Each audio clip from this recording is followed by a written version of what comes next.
I'm Wendy York from York Law Firm in Sacramento. Several times each week, someone calls me because their mom or dad is suffering from one or more of the following problems: head injury, infections, medication errors, bed sores, recurring falls, poor hygiene, being left in wet or dirty briefs, unavailable caregivers, and caregivers who don't respond to alerts. The caller wants to know, do I have a case? Let me answer that question by telling you first what our firm does and does not handle, and then how to get help for the kinds of problems my firm can't resolve directly.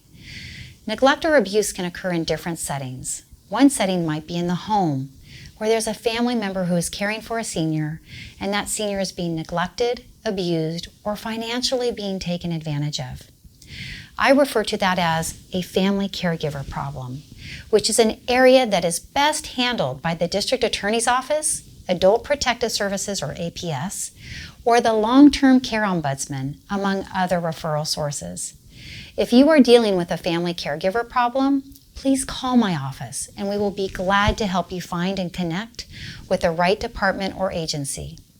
If the setting for the neglect or abuse occurs in a facility, or if someone is abused or neglected by what I call the long-term care industry, in an assisted living facility, skilled nursing facility, hospital, long-term care or acute center, or by someone from a home health agency, my office probably can be of help.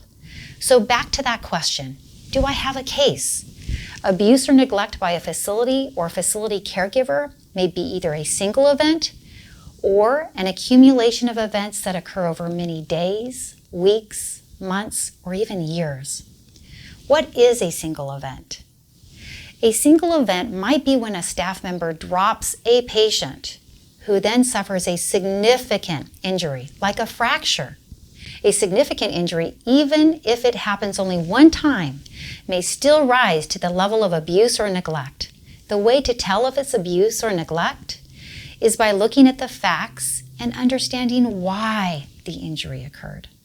Sometimes an injury might not even be physical, but instead be emotional or simply callous and demeaning behavior. In one recent case in Illinois, 2 months ago, a certified nursing assistant filmed a 91-year-old woman being taunted with a hospital gown. The woman had dementia, and her nursing assistant posted a video of her online showing her throwing a hospital gown on top of the patient. And next to the video post were 2 laughing emojis with a caption that read, "Margaret hates gowns." Fortunately, that indignity did not go unnoticed.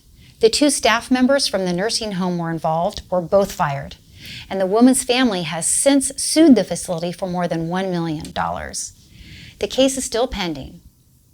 What about an accumulation of events? An accumulation occurs when a senior is repeatedly deprived of appropriate care by an institutional caregiver, which results in a significant medical issue such as bed sores, contractures, or infections, or if bad things keep happening over and over. The way to tell if it's abuse or neglect is from the fact pattern. In a 2017 case, the family of a 98-year-old World War II veteran sued a North Carolina nursing home following his death a week after several instances of broken bones.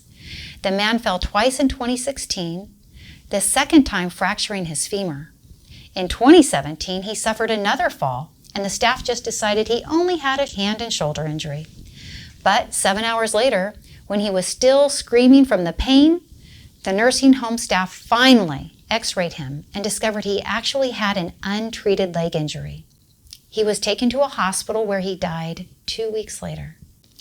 Based on the number of similar cases my firm has handled, I am dismayed that such events are common. Instead of listening to the patients who report pain or discomfort, a routine response is to prescribe painkillers or sedatives in hopes that the problem will go away. Or worse, the facility is understaffed and do not have qualified nurses who can properly assess a patient. Of course, the lack of care is not elder care at all. It is a form of elder abuse, and we need to hold these institutions who care for our seniors accountable. I'm Wendy York from York Law Firm in Sacramento. Thank you for watching.